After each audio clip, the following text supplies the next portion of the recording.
Teman-teman yang dirahmati Allah Subhanahu wa taala, kisah Ibu Musa ini adalah salah satu contoh tentang orang gak bakalan kecewa kalau bersandar kepada Allah. Itu gak bakalan. Bahkan kita bisa bilang mustahil.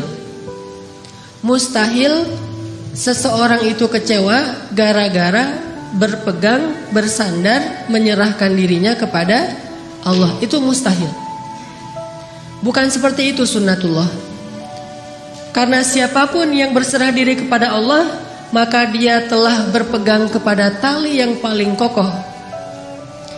Wa man yuslim wajhahu ila Allah, wa man yuslim wajhahu ila Allah wa huwa muhsin faqad istamsaka bil urwatil wuthqa wa ila Allahi aqibatul umur.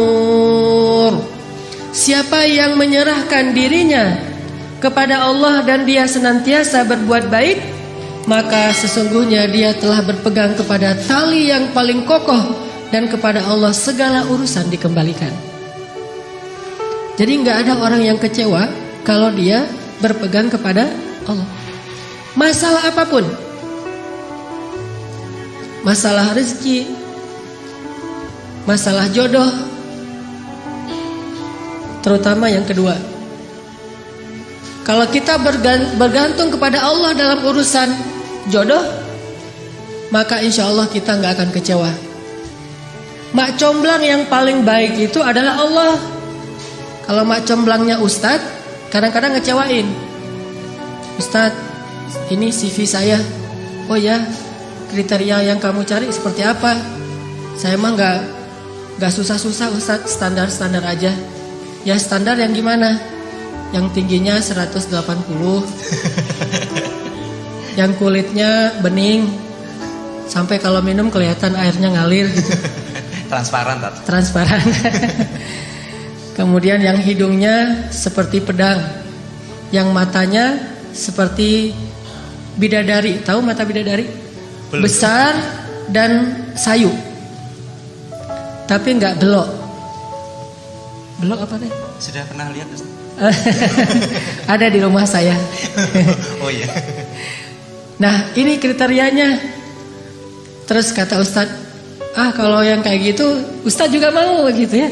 Akhirnya pas ketemu Ustadznya duluan yang ta'arufan. Ini kalau mak comblangnya manusia. Tapi kalau mak comblangnya Allah, jauh lebih meyakinkan dan gak bakalan kecewa.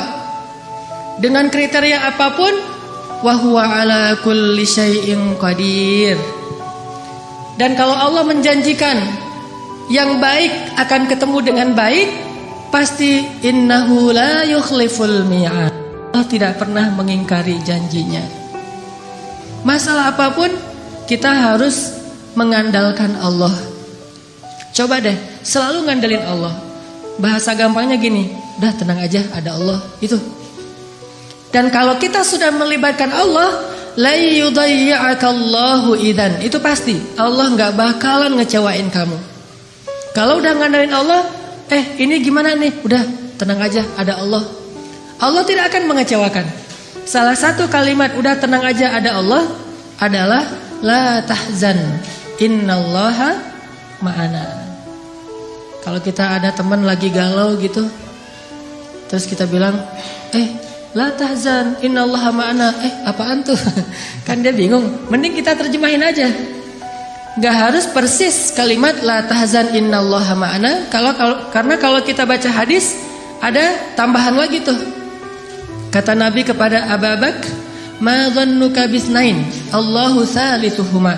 Ya Abu Bakar, kenapa kamu berpikir kita cuma berdua padahal Allah yang ketiga? Kalau dalam ayat la tahzan innallaha ma'ana. Kalau bahasa kita woles bro. Woles, tenang aja, ada Allah. Santai bro, karena ada Allah. Itu bahasa Arabnya la tahzan innallaha ma'ana. Andalin Allah dalam masalah kita. Ada masalah apapun, serahin aja sama Allah. Bismillah, la haula wala quwata illa billah. Bahkan kadang-kadang hanya dengan berzikir la haula wala quwata illa billah, Allah kasih keajaiban yang luar biasa. Karena setelah seseorang bersandar kepada Allah, la yudayya'anallahu idzan, pasti Allah enggak akan ngecewain. Coba teman-teman bayangin, Nabi itu udah ikhtiar habis-habisan. Ketika beliau mau hijrah ke Madinah, beliau tidak langsung menuju ke arah Madinah, tetapi malah menuju ke arah yang berlawanan dengan kota Madinah untuk menghindari pengejaran dari orang-orang kafir Quraisy. Yang kemudian beliau menginap beberapa malam di dalam Gua Thur. Sebetulnya kalau mau disebut lebih pantas bukan gua, tetapi lubang, karena kecil sekali. Dan kemudian beliau meminta tolong kepada keluarga Abu Bakar untuk membawakan makanan setiap hari, yang waktu itu dibawa oleh Asma bintu Abi Bakr yang sedang hamil 7 bulan. Naik turun gunung untuk bawa makanan kepada Rasulullah. Kemudian anak laki-laki Abu Bakar menghilangkan jejak dan mencari berita. Ikhtiar yang udah maksimal. Tapi qadarullah, ketahuan juga. Ada pembaca jejak yang tahu ternyata Muhammad bukan menuju ke arah kota Madinah, tetapi berlawanan. Sehingga mereka mengejar Rasulullah sampai di mulut gua. Di sini ada pelajaran, gimana pun hebatnya ikhtiar kita, selalu ada celah untuk bisa gagal. Walaupun tetap kita harus berikhtiar, tetapi tidak akan pernah sempurna dengan hanya ikhtiar logika kita. Akhirnya musuh berada tepat di mulut gua, yang kemudian kalau ada sebuah riwayat hadis, walaupun sebagian ulama mengatakan ini riwayat yang kurang kuat, bahwa ada laba-laba membuat sarang di mulut gua, sehingga orang-orang berpikir gak mungkin manusia masuk tanpa merusak sarang laba-laba. Ada lagi hadis yang mengatakan ada merpati yang membuat sarangnya juga di mulut gua, gak mungkin orang masuk tanpa merusak sarang merpati, dan seterusnya. Tetapi di atas semua itu, Allah Subhanahu wa ta'ala lah yang menjadikan pandangan mereka tidak mengarah kepada Rasulullah sallallahu alaihi wasallam dan Abu Bakar. Ketika mereka berada tepat di mulut gua, kalau mereka mau ngelihat ke bawah sedikit saja melongo, itu sudah kelihatan Rasulullah dengan Abu Bakar. Tetapi Allah palingkan wajah mereka. Mereka melihat ke seluruh penjuru kecuali ke bawah kaki mereka. Sampai Abu Bakar udah khawatir sekali. Kalau bahasa kita mungkin udah galau berat nih. Kemudian Abu Bakar mengatakan, ya Rasulullah, kalau mereka ngelihat ke bawah nih pasti kita ketahuan. Abu Bakar tidak takut kepada mereka. Abu Bakar khawatir terhadap keselamatan kekasih beliau, yaitu Rasulullah. Bukan Abu Bakar yang penakut, apalagi Rasulullah. Hanya khawatir terhadap Rasulullah. Jangan-jangan kan kalau ketahuan Rasulullah akan disakiti. Dan Abu Bakar gak rela banget Rasulullah ada yang menyakitinya. Sehingga Abu Bakar galau berat, khawatir sekali. Dan dengan tenang Nabi mengatakan, ma dhannuka bisnaini ya Abu Bakar, kenapa kamu pikir kita hanya berdua? Allahu thalithuhuma, la tahzan, innallaha ma'ana. Dengan kalimat itu akhirnya musuh tidak melihat ke arah mereka, dan Allah berikan keselamatan bagi mereka. Ini kalau kita bersandar kepada Allah. Setelah selesai Rasulullah dan Abu Bakar menginap beberapa malam di Gua Thur, lalu melanjutkan perjalanan ke kota Madinah, ternyata pengejaran terhadap Rasulullah itu belum selesai, belum berhenti. Muncullah seorang pembaca jejak baru, namanya Suraqah bin Malik. Masih kafir, dan dia mengejar hadiah 100 ekor onta dari Abu Jahal kalau dia dapat membawa pulang Muhammad hidup atau mati. 100 ekor onta. Teman-teman tahu harga 1 ekor onta? 1 ekor onta itu kalau onta yang dipakai berdagang, bukan onta yang dipakai nyembelih. Kalau yang dipakai nyembelih paling 40 juta, 50 juta. Kalau yang dipakai untuk perjalanan berdagang, 1 ekornya itu 300 juta. 1 ekor ontanya 300 juta. Jadi puluhan miliar. Sehingga orang Arab di Saudi, di Irak, di Emirat dengan menjual 2 ekor onta atau 3 ekor onta, mereka bisa beli Alphard. Jadi biasa bagi mereka. Jual 10 ekor onta, beli Ferrari. Kalau kita nabung sampai meninggal, akhirnya jadi warisan, ditabung lagi nggak dapat. Jual kambing, jual sapi, jual segala macam. Karena onta itu harganya mahal, apalagi onta merah bisa sampai 700 juta. Kalau yang di Dubai itu sering diperlombakan, itu onta-onta yang berkualitas, itu satu ekornya bisa di atas 1 miliar. Kuda aja bisa sampai 3 miliar ya. Makanya Abu Jahal menawarkan, siapa yang bisa membawa pulang Muhammad hidup atau mati, saya kasih 100 ekor unta yang terbaik. Akhirnya Suraqah bin Malik semangat mencari Rasulullah SAW. Dia baca jejak di setiap penjuru padang pasir. Karena dia berpengalaman membaca jejak, dia lihat langit, dia lihat pasir yang terbang gara-gara ada orang yang berjalan cepat di padang pasir. Dia lihat merpati, dia lihat alam. Akhirnya dia menemukan Nabi SAW dengan Abu Bakar. Ketemu. Begitu sudah dekat, kemudian tiba-tiba dengan takdir Allah, Allah memperlihatkan kekuasaannya. Kuda yang ditunggangi oleh Suraqah terperosok dan jatuh. Kemudian Suraqah bangkit, naik lagi ke atas kudanya, dan kudanya tidak mau berjalan. Kuda itu seperti melawan sehingga Suraqah jatuh sampai 3 kali. Allah ala kulli syai'in qadir. Serahin sama Allah. Akhirnya Suraqah berjalan kaki, nggak menyerah. Kudanya nggak mau jalan, dia nggak pundung, dia nggak menyerah. Akhirnya dia jalan kaki. Dia kejar Rasulullah dengan berjalan kaki. Setelah mendekat kepada Rasulullah, tiba-tiba Rasulullah mengatakan, ya Suraqah, bagaimana pendapat kamu kalau kamu memakai pakaian khusus Raja Persia? Kata dia, pakaian Raja Persia? Ya, kata Rasulullah. Mau, kata Suraqah. Kata Rasulullah, kalau begitu halaulah orang-orang yang ingin mengejar kami. Kelak kamu akan memakai pakaian Persia, Raja Persia. Sehingga akhirnya Allah Subhanahu wa taala membolak-balikan hati manusia. Yang tadi marah kepada Rasulullah, benci kepada Rasulullah, ingin mengambil keuntungan dari menangkap Rasulullah, Allah balikkan hatinya tiba-tiba menjadi pendukung Rasulullah SAW. Walaupun belum beriman, tapi dia mendukung Rasulullah. Dia lupa dengan 100 ekor onta. Coba bayangkan secara logis, 100 ekor unta itu sudah jelas. Yang menawarkannya Abu Jahal, orang paling kaya di Mekah.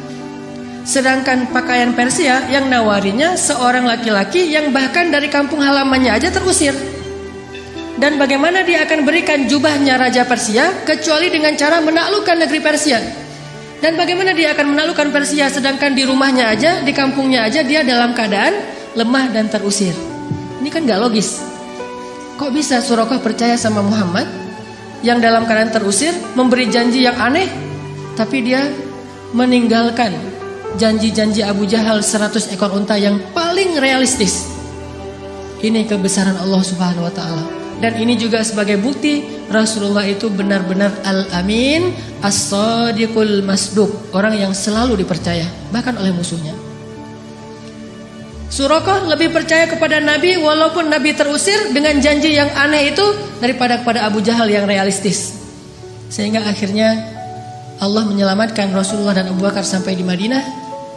Selang beberapa tahun setelah Nabi SAW wafat, pada masa kekhalifahan Umar bin Khattab, akhirnya Islam berhasil membebaskan Persia dan menaklukkan kerajaan-kerajaan yang zalim di sana. Lalu salah satu ghanimah harta yang dibawa dalam peperangan itu adalah jubahnya Raja Persia, dibawa ke Madinah. Ketika jubah Raja Persia sampai di Madinah, diserahkan kepada Umar. Umar teringat dengan janji Nabi, sehingga Umar bertanya, Aina Suraqah? Di mana Suraqah bin Malik? Ternyata Suraqah sudah masuk Islam.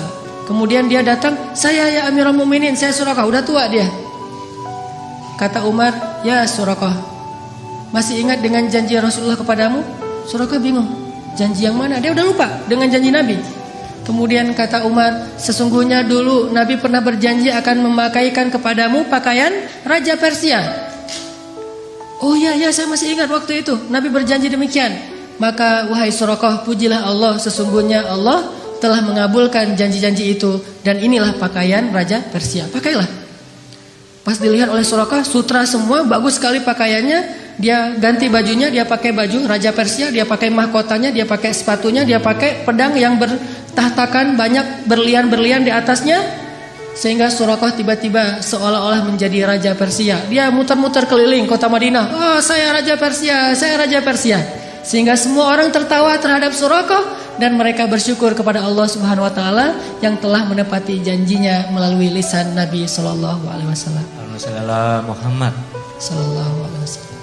Libatkan Allah dalam urusan kita, gak bakalan kecewa. Pakai Allah, andalkan Allah, berserahlah kepada Allah dalam urusan kita, sepele apapun. Bukankah Nabi mengatakan, mintalah kepada Allah walaupun cuma garam? Masak, aduh garam habis, Allah garam, gitu. Saya dulu ketika sempat dulu ikut jamaah tablik ketika saya masih SMA, ada satu hal yang saya belajar dari jamaah tablik waktu itu tentang nggak boleh minta sama manusia. Jadi kita kalau di jamaah tablik itu makan kan di talam gitu ya, makan bareng-bareng rame-rame gitu, satu talam ada 5 orang. Nah, yang petugas khidmatnya membagi-bagikan lauk setelah nasinya ditaruh di talam, kemudian lauknya dibagi-bagiin. Ada ikan, ada sayur segala macam. Setelah selesai dibagi-bagikan, karena mungkin jumlah pesertanya banyak, lauknya sedikit, akhirnya dibaginya sedikit-sedikit. Pas kita lagi makan, ikannya habis, maka kalau pengen minta tambahan ikan, nggak boleh minta kepada petugas, mintanya ke Allah. Jadi itu SOP di jamaah tablik yang dulu saya pernah ngalamin. Kalau ada masalah mintanya ke Allah. Jadi kalau kita kurang lauk, Allah ikan ya Allah. Akhirnya dia dengar, oh ikan datang, masya Allah, Allah datangkan ikan gitu. Walaupun agak lucu, tetapi sebetulnya ini mengajari tentang berharap kepada Allah. Memang lucu sih awalnya, tapi lama-lama benar-benar kerasa di hati. Begitu kurang sedikit, Allah ini sayurnya kurang sedikit ya Allah, maaf ya Allah. Akhirnya datang sayur, masya Allah, alhamdulillah gitu. Sampai ada teman yang lagi masak dan dia emang chef yang udah hijrah, kemudian ikut kayak jamaah tabligh gitu. Masakannya enak. Teman-teman yang lain nanya, ini cara masaknya gimana kok enak banget? Oh gampang masaknya. Gimana? Siapkan sayur segala macam, udah gitu masukkan ke dalam air. Setelah itu beri garam sedikit, kemudian minta kepada Allah, ya Allah kasih enak ya Allah. Nanti Allah kasih enak. Ternyata tipsnya adalah minta kepada Allah. Walaupun dia mungkin punya bumbu rahasia, tapi dia nggak mau bicara tentang asbab. Dia mau bicara tentang hakikat. Minta sama Allah buat enak. Sehingga Nabi mengatakan, mintalah kepada Allah walaupun cuma garam. Mintalah kepada Allah walaupun cuma garam. Bercermin habis mandi, aduh ya Allah jerawat, gimana ya biar ini hilang. Minta sama Allah jerawat, minta ke Allah untuk dihilangkan. Siapa ada sahabat yang penyakit kulit terus minta kepada Allah dihilangkan? Tabi'in maksudnya. Uwais Al-Qarani yang menggendong ibunya kemana-mana. Dia punya penyakit kulit di seluruh tubuhnya, terus dia berdoa, ya Allah hilangkan penyakit kulit saya, sembuhkan saya, kecuali sebagian kecil saja di bagian pusar. Jadi ada syarat buat dia dalam berdoa, hilangkan semuanya kecuali sebagian di perut. Kenapa? Supaya kalau saya lihat bekas sakit di perut ini, saya teringat dengan nikmat bahwa engkaulah yang menyembuhkan. Tiba-tiba sembuh semuanya kecuali di bagian perut. Sehingga Nabi berkata, sesungguhnya sebaik-baik tabi'in adalah Uwais Al-Qarni. Padahal Nabi gak pernah ketemu Uwais, tapi tahu namanya dan memberi berita tentang dia. Ini mungkin satu-satunya tabi'in yang disebut namanya oleh Nabi. Gak ketemu tapi kenal. Mukjizat. Sebaik khairut tabi'in Uwais Al-Qarni. Sebaik-baik tabi'in Uwais Al-Qarni. Kalau kalian sempat temuilah dia, ciri-cirinya dia punya bekas penyakit kulit di perutnya. Dia orang yang tidak dikenal di negerinya. Dan mintalah doa dari dia, sesungguhnya doa Uwais tidak ditolak oleh Allah Subhanahu wa taala. Jadi masalah sepele apapun minta sama Allah. Makanya dalam Islam kita mengenal doa sehari-hari. Mau keluar, bismillahirrahmanirrahim, Allah, la haula wala quwata illa billah. Tambah dengan doa syafaat. Mau makan, bismikallahumma amutu wa ahya. Ya, salah. Jadi tidur gitu. Mau tidur ada doanya. Bahkan kalau Nabi baca doa tidur aja panjang banget tuh. Allahumma alja'tu dhahri ilaik wa fawattu amri ilaik, dan seterusnya dan seterusnya. Amantu bi kitabikal ladzi anzalt wa bi rasulikal ladzi arsal bismikallahumma amutu wa ahya. Mungkin kalau kita nggak hafal, ya udah bismillahirrahmanirrahim aja gitu. Standar lah ya. Kemana-mana bismillahirrahmanirrahim, la haula wala quwata illa billah. Pokoknya ada masalah apapun libatin Allah. Kalau bahasa sosial media, jangan lupa nge-tag Allah. Jangan lupa nge-mention Allah. gimana nge-tag Allah sama nge-mention Allah. Teman-teman pernah nggak diundang makan sama atau diajak makan sama temennya, ditraktirin makan, udah gitu foto-foto karena ternyata tempat makannya tuh cozy, instable, layak untuk di selfie-in gitu. Wah ini tempat makannya cozy banget nih, selfie yuk, selfie gitu ya. Udah selesai selfie, udah gitu kita posting. Selfie-nya sama siapa? Bareng dengan teman yang nraktirin kita. Setelah selesai selfie kita posting. Etis nggak kalau kita posting tapi kita nggak nge-tag orang yang mentraktir kita? Nggak etis ya? Pasti kita di captionnya tuh nulis, alhamdulillah hari ini makan enak di tempat yang cozy banget, makasih ya buat siapa gitu kan, yang udah nraktirin saya, kan gitu nge-tagnya. Begitu juga ketika kita menikmati rezeki dari Allah, agak kurang etis kita makan enak tapi Allah nggak di-tag gitu. Cara nge-tag Allah, Bismillahirrahmanirrahim. Allahumma barik lana fima razaqtana. Alhamdulillahilladzi at'amana hadza wa razaqnahu min ghairi haulin minna wala quwwah. Kita nge-tag Allah, ini nikmat dari Allah, ini nikmat dari Allah. Itu baru etis. Kita ngeposting banyak nikmat tapi Allahnya nggak di-tag. Ke manusia aja nggak enak, apalagi kepada Allah. Kalau nge-mention Allah, ada sesuatu yang indah, Masya Allah, Subhanallah, Allahu Akbar dan segala macam. Jadi setiap kali ngelihat sesuatu yang keren, kita mention. Kayak kita lagi ngelihat sesuatu yang viral di sosial media, akhirnya karena ini bagus banget videonya, inspiring, lucu, kece gitu, akhirnya kita mention ke teman kita, lihat yang ini, di mention @fulan, gitu kan ya. Maka setiap kali kita ngelihat sesuatu dari ciptaan Allah yang kece, yang keren, yang luar biasa, harusnya kita mention Allah, Masya Allah. Jadi kalimatnya tuh seolah-olah Masya Allah, Subhanallah, Alhamdulillah, aja terus. Karena kita ingin menghargai Allah. Ini artinya melibatkan Allah. Siapa yang melibatkan Allah dalam urusannya, maka Allah akan tambahkan kebaikan dan keberkahan.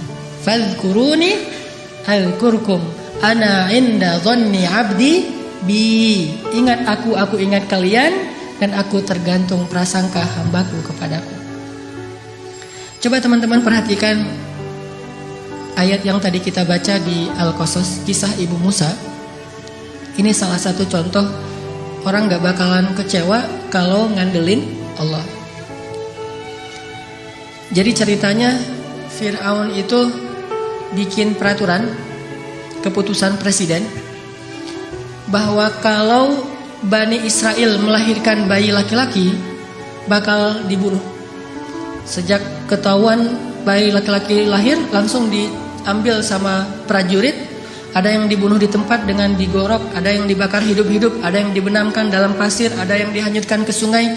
Bahkan yang lebih menyakitkan lagi, ada yang dijadikan sebagai makanan hewan-hewan peliharaan Fir'aun di istana. Harimau, singa, bayi-bayi Bani Israel. Yudzabbihuna abna'akum wa yastahyuna nisa'akum. Mereka membunuh bayi-bayi laki-laki kalian dan memperbudak perempuan-perempuan kalian. Dan itu ayatnya banyak sekali. Sampai setelah sekian tahun bayi laki-laki Bani Israel terbunuh terus, akhirnya Bani Israel ini kekurangan laki-laki. Karena kekurangan laki-laki yang bekerja di kuli-kuli bangunan segala macam sudah berkurang. Budak-budak sudah berkurang, yang kuat-kuat sudah nggak ada. Akhirnya Firaun mengubah kebijakannya, karena dia juga takut kehilangan budak. Orang Kipti itu nggak mau kerja, orang Mesir asli namanya Kipti, bahasa Inggrisnya Egyptian. Tetapi Islam tidak mengenal Egyptian, hanya mengenal Misri. Makanya udkhulu Misra aminin, masuklah Mesir, bukan masuklah Egypt. Kalau dalam Al-Quran, Mesir itu tidak disebut Egypt. Kenapa orang Inggris nyebutnya Egypt? Karena ingin menghilangkan sejarah Islam dan mengambil sejarah Fir'aun, bahwa yang tinggal di sana itu suku Kipti atau Egyptian. Orang Egyptian ini, orang Kipti ini malas bekerja, terbiasa santai gitu, sehingga kalau ada masalah mereka tidak bisa ngandelin diri mereka sendiri, selalu mengandalkan Bani Israel. Akhirnya Fir'aun mengubah kebijakannya. Yang tadi semua bayi dibunuh, sekarang kebijakannya berubah. Setahun boleh melahirkan anak laki-laki, tahun berikutnya gak boleh. Jadi selang-seling. Dan qadarullah, Harun lahir di tahun bolehnya lahir anak laki-laki. Makanya gak ada kisah Harun dikejar-kejar sama tentara. Dia aman. Begitu dia lahir, oh ini tahun yang boleh lahir anak laki-laki, tumbuh tanpa ada ancaman. kakaknya Musa. Sedangkan Musa lahir di tahun gak boleh lahir anak laki-laki. Sehingga saat Musa lahir, ibunya langsung bingung, ini bagaimana menyelamatkan bayi ini. Saya gak rela kalau bayi ini dibunuh. Ini bayi punya aura yang luar biasa, lebih daripada kakaknya Harun, padahal dua-duanya nabi. Akhirnya Allah ilhamkan kepada ibu Musa lewat mimpinya. Kemudian ibu Musa konsultasi dengan ulama-ulama Bani Israel, dan ternyata mimpi itu benar. Dia disuruh menghanyutkan Musa ke sungai Nil. Ini tidak logis, tetapi tidak butuh logis kalau yang menyuruhnya Allah Subhanahu wa ta'ala. Gak harus logis kalau yang menyuruhnya Allah, karena logika atau hukum ilmiah itu adalah ciptaan Allah. Allah bisa melakukan sesuatu dengan hukum ilmiah, atau tidak dengan hukum ilmiah, atau bahkan bertentangan dengan hukum ilmiah. Seorang lahir tanpa ayah, tanpa ibu, Adam. Atau tanpa ayah, hanya punya ibu, Isa. Atau bahkan seekor onta lahir bukan dari induknya, tapi dari batu, untanya Nabi Shalih. Allah bisa melakukan sesuatu sesuai dengan hukum ilmiah, bertentangan dengan hukum ilmiah, atau tidak seperti hukum ilmiah. La haula wala quwata illa billah. Sehingga akhirnya setelah diyakinkan oleh banyak ulama, banyak kiai-kiai Bani Israel, Bu, hanyutkan bayinya ke sungai Nil, serahkan sama Allah, udah biarin aja Allah yang ngurus. Tapi nanti kalau hanyut gimana? Nanti kalau dimakan kuda Nil gimana? Nanti kalau sampai ke Sudan, kan Nil itu panjang ya, melintasi dua negara, Mesir dan Sudan. Tapi kemudian diingatkan lagi, Allah tidak akan mengecewakan. Bukankah Allah mengatakan, kami pasti akan mengembalikannya kepadamu, wahai ibu Musa?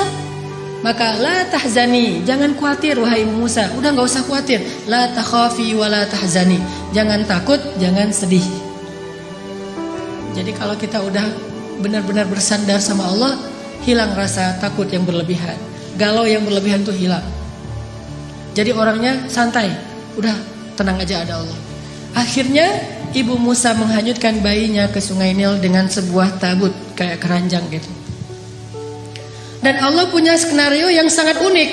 Yang tadi dihanyutkan ke sungai Nil menghindar dari Fir'aun, ternyata justru Allah membelokkan keranjang itu masuk ke sebuah selokan yang membawanya ke arus tempat pemandian keluarga Fir'aun.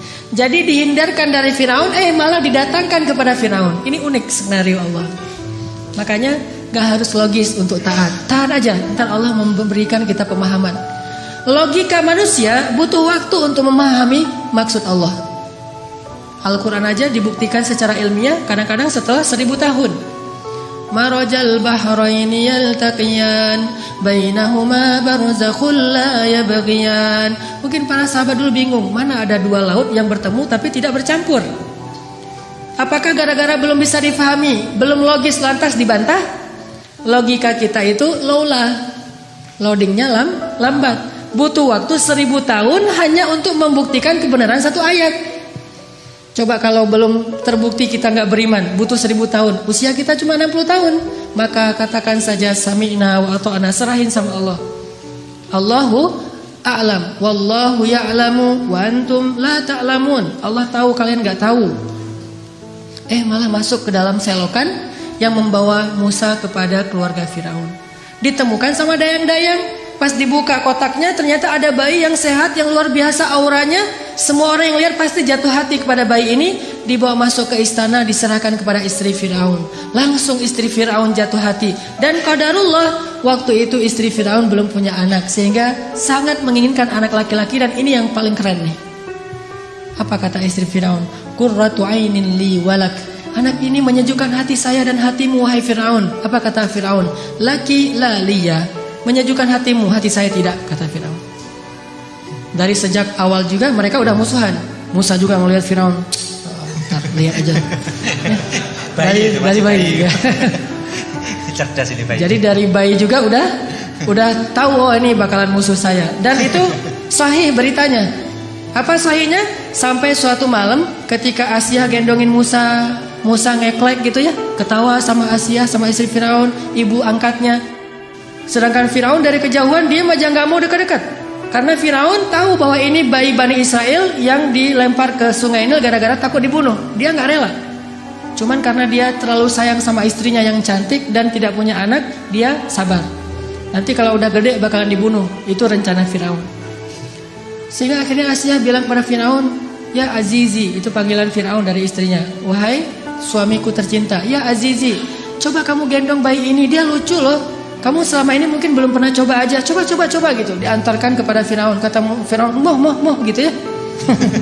Bahasa Arabnya moh. Enggak gitu. "Enggak, kamu coba aja." Akhirnya karena dipaksa sama istrinya, dia pegang sama Firaun. Begitu dipegang, Musa yang tadi ngeklek, ketawa, tiba-tiba cemberut.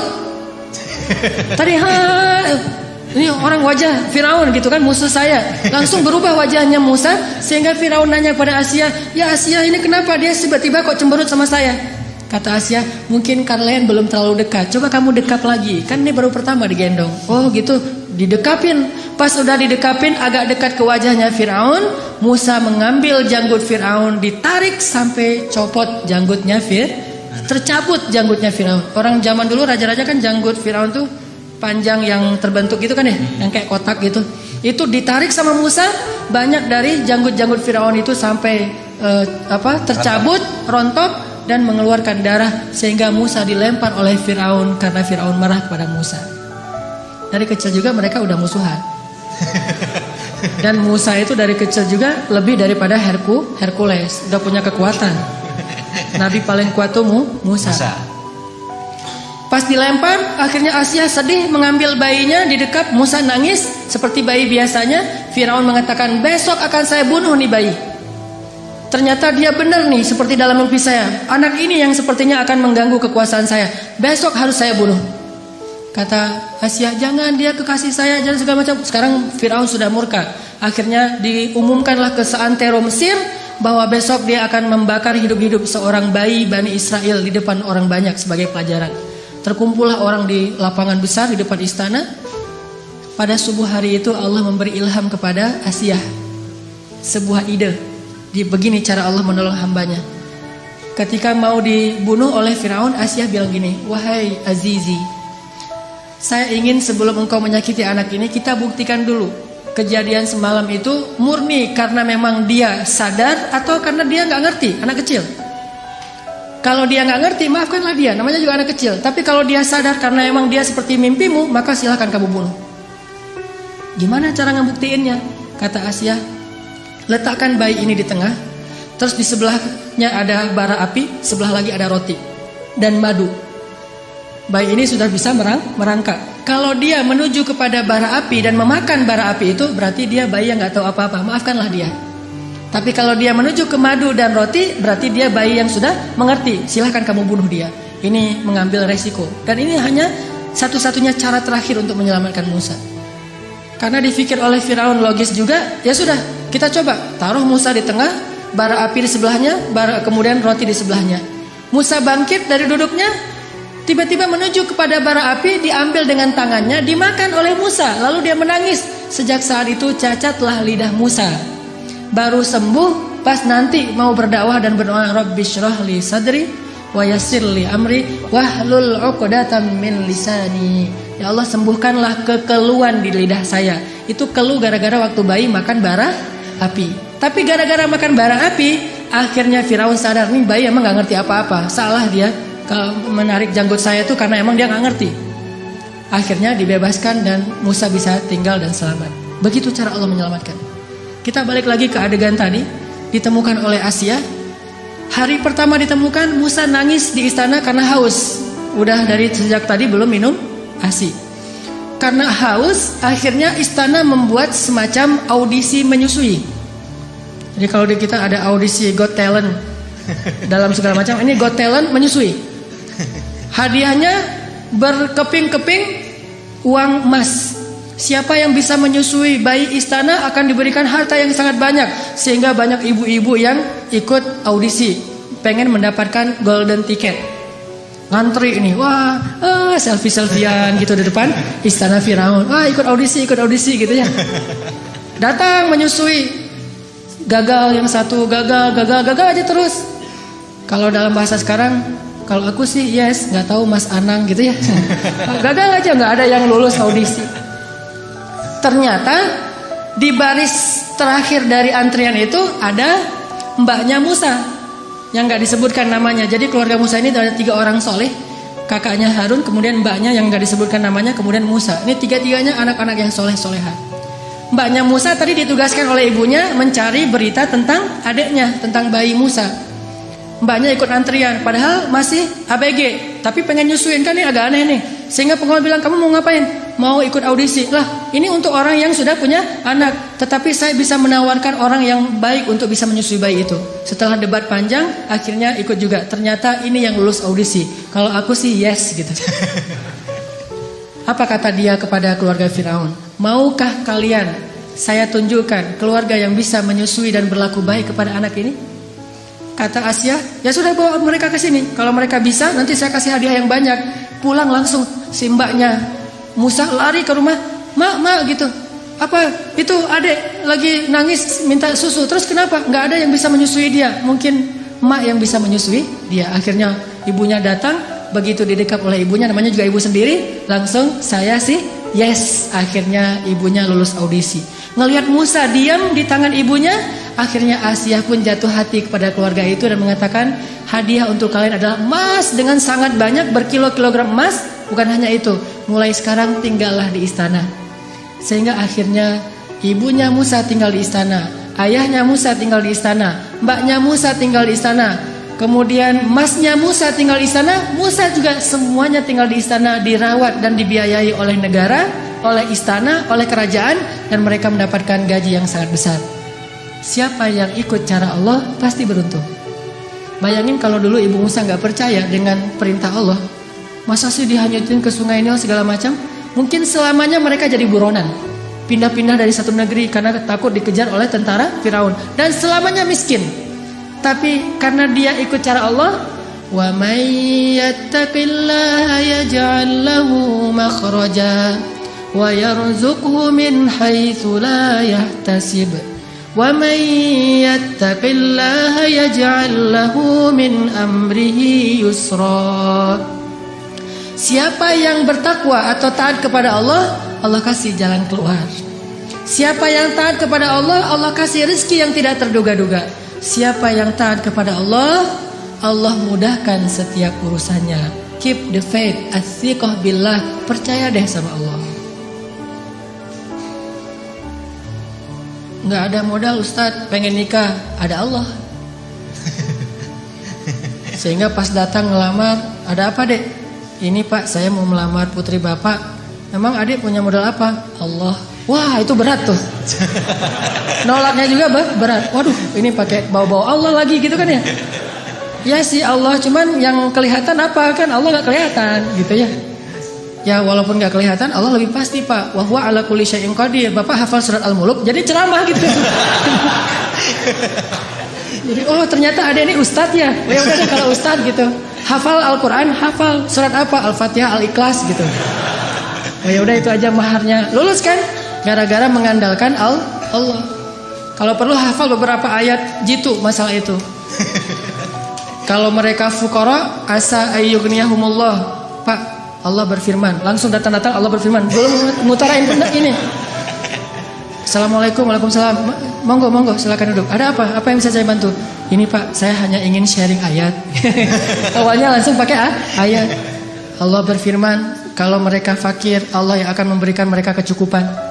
Oh iya benar, saya tahu ayat itu. Terus Rasulullah bersabda, kalau datang seorang laki-laki yang baik akhlaknya melamar putri kalian, jangan ditolak. Wah, udah pakai Allah, pakai Rasul, susah ini.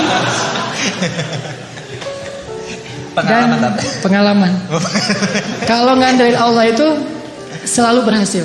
Makanya saya tuh pernah dulu awal-awal saya belajar mobil, dulu saya suka ngebut-ngebut di jalan. Jadi bawa mobil dengan gaya motor. Kalau gaya motor kan selap-selip tuh. Bawa mobil kan nggak bisa gitu. Tapi karena saya emang senengnya ngebut, nggak sabaran. Di jalan saya ngebut, tiba-tiba di gang di Bandung tuh ada tentara naik motor keluar dari gang, saya tabrak sampai dia terjungkir jauh beberapa meter dan motornya itu ringsek. Alhamdulillah orangnya luka. Nggak meninggal maksudnya, luka. Lalu dia pakai baju dinas kan? Alhamdulillah saya juga pakai baju dinas ustadz. Pakai jubah, pakai sorban, saya mah dulu Setelah saya concern dakwah di anak muda, di anak geng motor, baru saya mencocokkan penampilan saya dengan dunia anak muda. Dulu jubahan, sorbanan, baju dinas. Dia juga baju dinas, jadi sesama lagi dinas nih. Pas dia awalnya wajahnya udah merah mau marah, saya keluar dari mobil ngelihat wajah saya, ini kiai kualat nih kalau saya macam-macam. Akhirnya dia terpaksa kalem aja.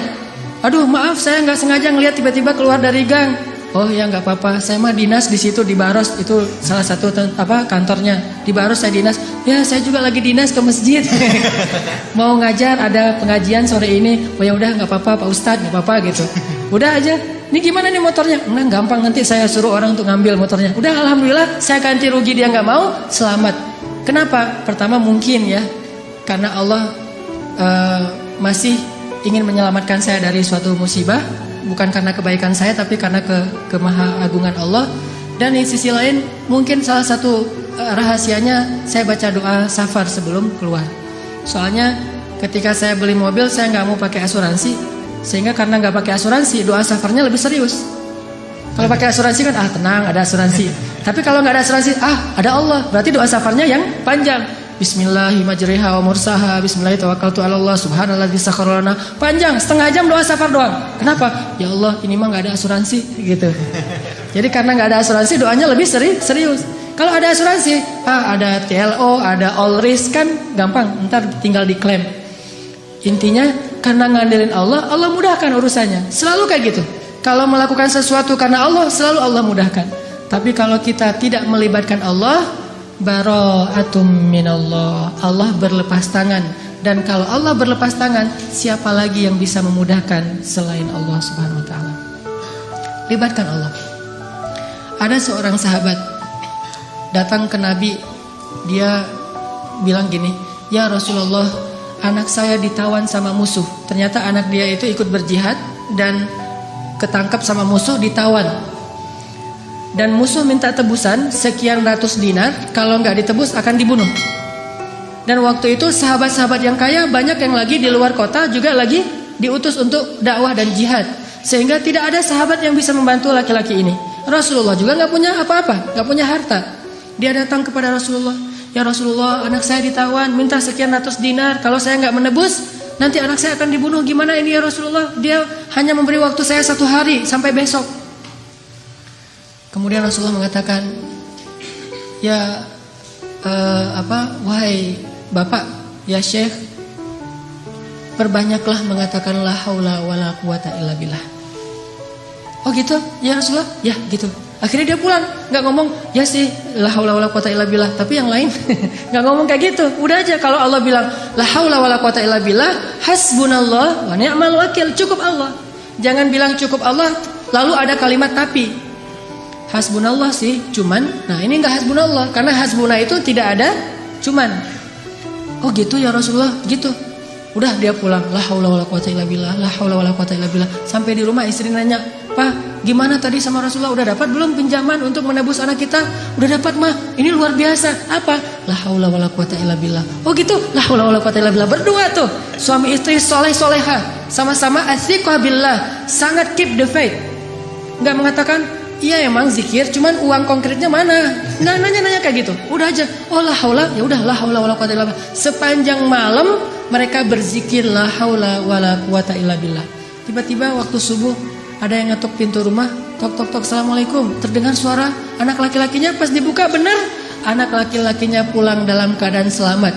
Dan ternyata di luar suaranya berisik, banyak suara kambing. Pas dilihat itu apa itu? Kambing, lebih dari 100 ekor. Kemudian ayahnya bertanya, "Apa yang terjadi? Bagaimana kamu selamat dan membawa banyak kambing?" Kata laki-laki ini, "Semalam tiba-tiba ada seorang laki-laki yang berbaju putih, orangnya ganteng sekali, wajahnya bercahaya, datang melepaskan ikatan saya. Dan tiba-tiba waktu itu semua prajurit yang mengawal saya, yang menjaga saya itu tertidur pulas, sama sekali tidak terbangun. Sehingga saya bisa dilepaskan. Dan bahkan bukan hanya bisa menyelamatkan diri, tapi malah bisa mengambil ghanimah, membawa lebih dari 100 ekor kambing. Bayangin, kambing 1 ekornya aja udah berisik ya. Gimana 100 ekor? Berisik gak sih? Berisik banget kan ya? 100 ekor kambing yang berisik yang lagi dibawa sama anak muda ini tidak membangunkan prajurit penjaga yang lagi tidur. Ini qadarullah. Sehingga akhirnya dia selamat dan bahkan dapat ghanimah lebih dari 100 ekor kambing dari la haula wala quwata illa billah. Bukan berarti nggak ikhtiar. Kalau ikhtiar kita udah mentok, udah maksimal, jangan menyerah, jangan berhenti, karena selalu ada harapan di sisi Allah Subhanahu Wa Taala. Tidak pernah selesai kalau kita berserah diri kepada Allah. Selalu ada harapan. Ada lagi kisah di zaman Nabi Musa. Suatu hari Nabi Musa nanya kepada Allah. Kan Nabi Musa ini julukannya, panggilannya Kalimullah, orang yang bisa ngomong langsung kepada Allah. Jadi kalau ada butuh apa-apa Nabi Musa mah tinggal miss call Allah. Ya Allah, langsung Allah ngangkat. Ada apa Musa gitu. Kayak kita telepon gitu ya. Nggak bisa ngelihat langsung tapi bisa telepon langsung. Begitu Nabi Musa calling, langsung Allah, ada apa Musa? Gini ya Allah, saya pengen nanya. Jadi Musa sering ngobrol sama Allah. Nanya apa? Saya pengen tahu di antara umat saya itu siapa yang paling rendah kedudukannya di matamu? Yang paling levelnya paling rendah. Kata Allah, itu tuh laki-laki seorang kakek yang buta, yang dia itu masbuknya istiqomah banget dalam sholat. Paling istiqomah dalam masbuk. Gak pernah dia sholatnya tepat waktu, pasti masbuk. Ini orang yang paling istiqomah di zamanmu, Musa. Istiqomah dalam kemasbukan. Asal ada sholat, dia pasti paling belakang, datangnya menjelang salam. Jadi kalau ada yang taruh sendal paling belakang itu pasti dia. Kalau ada salam yang kemudian nanti berdiri lagi pasti dia. Orang yang selalu masbuk, orang tua buta. Oh, itu orang yang paling rendah. Nabi Musa nyari mana? Oh, si kakek itu yang paling rendah nilainya di mata Allah. Setiap hari dilihat dia masbuk sampai suatu hari ketika selesai sholat orang itu udah nggak ada. Nabi Musa telepon Allah. Allah, Musa ada apa? Itu si kakek kemana? Kok nggak datang? Kata Allah, dia sudah meninggal dan sekarang ada di dalam surga. Nabi Musa heran, ya Allah, gimana ceritanya tuh? Kakek yang nilainya paling rendah, yang nggak ada apa-apanya, yang masbuk sejati, tiba-tiba masuk surga sejak dia meninggal. Apa yang terjadi ya Allah? Allah bilang, ya Musa, suatu hari ketika kakek ini keluar dari masjid, dari tempat ibadah, dia jalan kemudian kesesat gara-gara dia buta, sampai di sebuah tanah yang lapang. Dia menemui seorang laki-laki, kemudian dia bertanya, saya ada di mana sekarang? Laki-laki itu mengatakan, ini kamu sedang berada di tanah lapang, di sebuah lapangan, di sebuah alun-alun. Kemudian kakek ini mengatakan, tidak, sesungguhnya rahmat Allah lebih luas daripada segalanya. Kamu berada di tanah yang luas? Kata dia, tidak, rahmat Allah yang lebih luas. Hanya karena itu, kemudian Allah mengatakan, wahai Musa, sesungguhnya rahmatku mendahului kemarahanku. Sehingga dia masuk surga hanya dengan kalimat, sesungguhnya rahmat Allah lebih luas. Makanya kalau kita nge-tag Allah, nge-mention Allah, libatkan Allah dalam urusan kita, selalu beruntung. Bayangin sekedar mengatakan subhanallahi wa bihamdi subhanallahil azim, langsung Allah sediakan pohon-pohon kurma yang sangat banyak di dalam surga. Begitu kita baca la haula wala quwata illa billah, Allah sediakan kunuz, harta yang ditaruh di dalam sebuah box yang sangat besar, disimpan di bawah arasy Allah Subhanahu wa taala. Mudah sekali.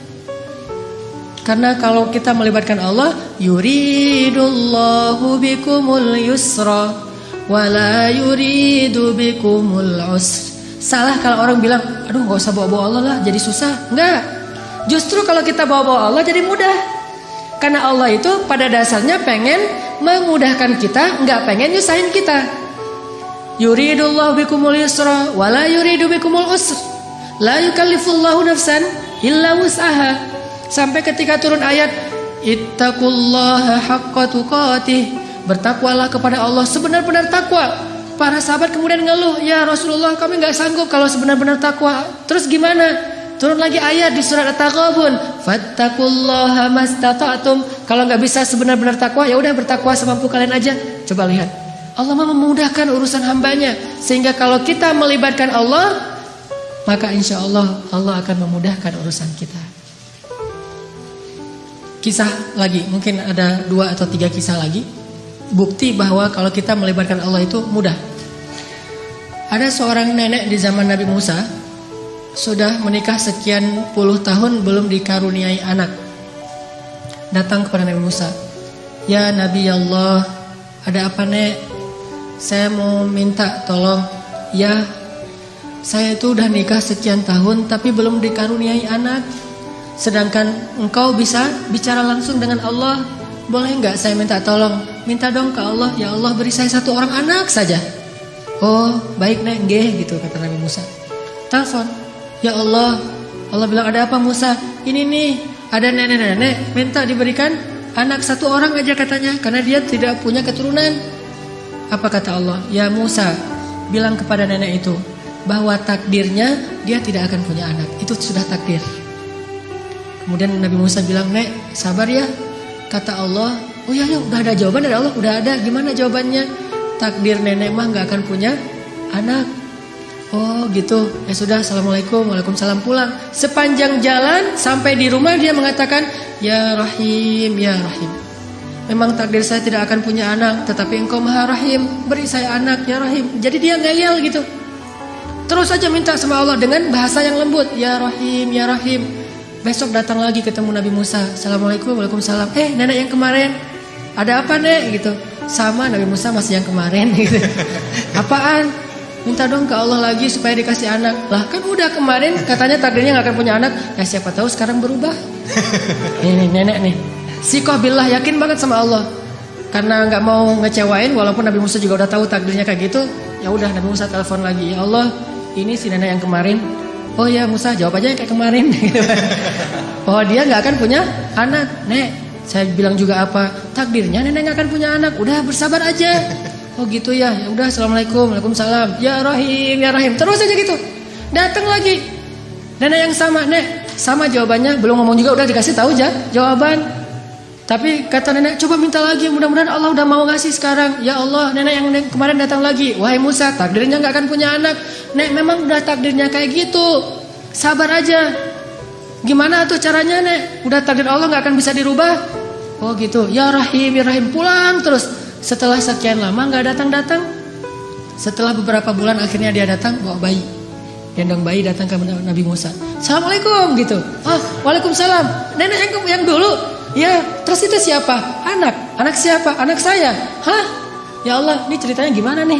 Kok bisa sih nenek punya anak?" Nabi Musa nelpon Allah. "Gimana nih ceritanya nenek yang takdirnya gak bakalan punya anak tiba-tiba bawa bayi?" Kata Allah, "Ya Musa, setiap kali saya bilang takdirnya gak punya anak, dia bilang ya Rahim, ya Rahim. Dibilang lagi gak punya anak, dia bilang ya Rahim, ya Rahim. Wahai Musa, ketahuilah sesungguhnya rahmat saya mendahului takdir."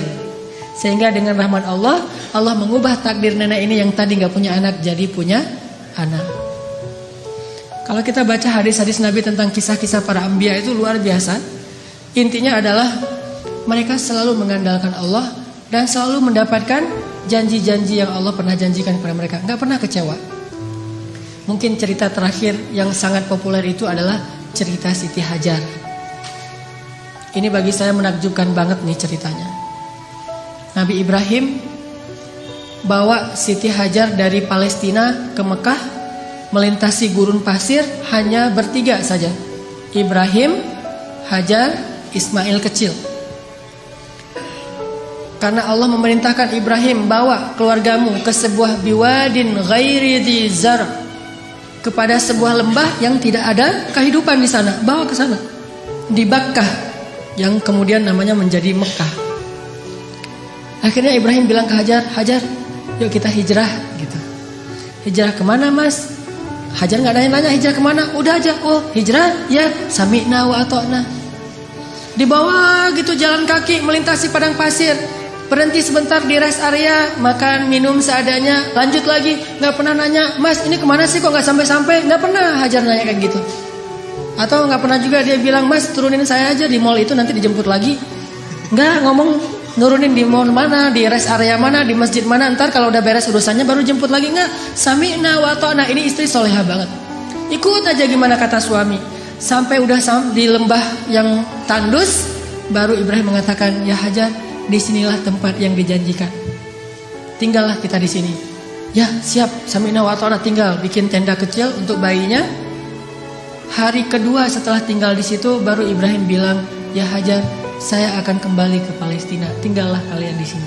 Baru setelah sekian lama Hajar diam, kali ini Hajar udah gak kuat untuk diam. Baru dia nanya, ya Ibrahim, engkau tinggalkan kami di sini bersama seorang bayi dan tidak ada siapa-siapa, bahkan air dan kehidupan pun tidak ada di sini. Wahai Ibrahim, bagaimana engkau akan tinggalkan kami?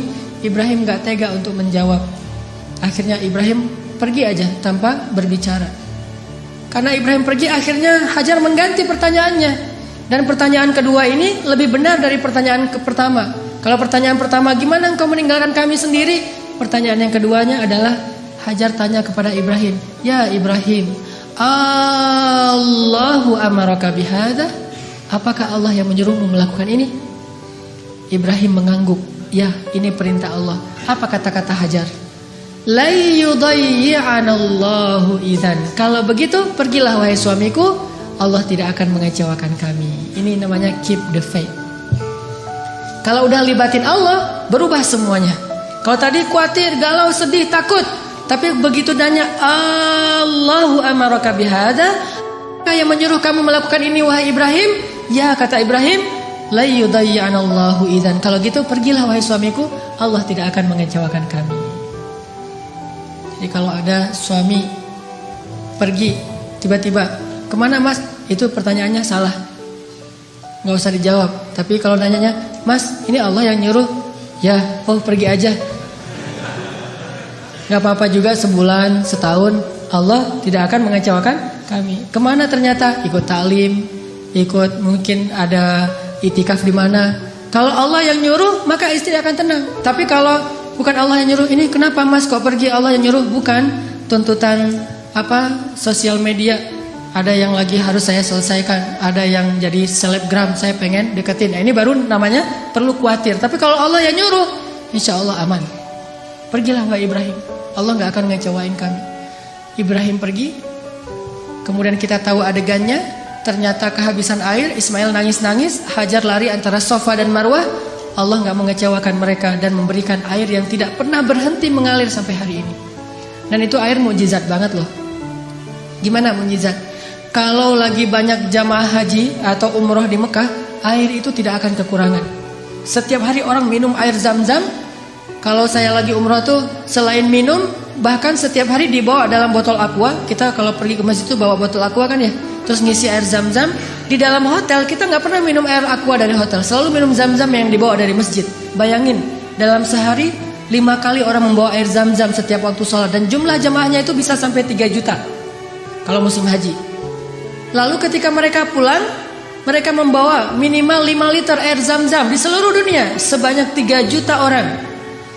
Air Zam-Zam tidak mengering, keluar sebanyak-banyak yang dibutuhkan. Tapi begitu haji selesai, umroh belum dibuka, Mekah sepi. Tidak ada yang umroh kecuali orang lokal saja. Paling-paling ratusan orang, tidak sampai 1000 orang. Tapi walaupun yang datangnya sedikit, yang minumnya sedikit, air Zam-Zam tidak membanjiri kota Mekah. Ini namanya berkah. Kalau butuh banyak keluar banyak, kalau butuh sedikit keluar sedikit. Bukan pas butuh banyak airnya putus, atau pas butuh sedikit airnya jadi banjir, soalnya biasanya keluarnya banyak. Enggak kayak gitu Zam-Zam, sangat berkah. Dan itu gara-gara kata Hajar, la yudayyi'anallahu idzan, Allah enggak bakalan ngecewain kami.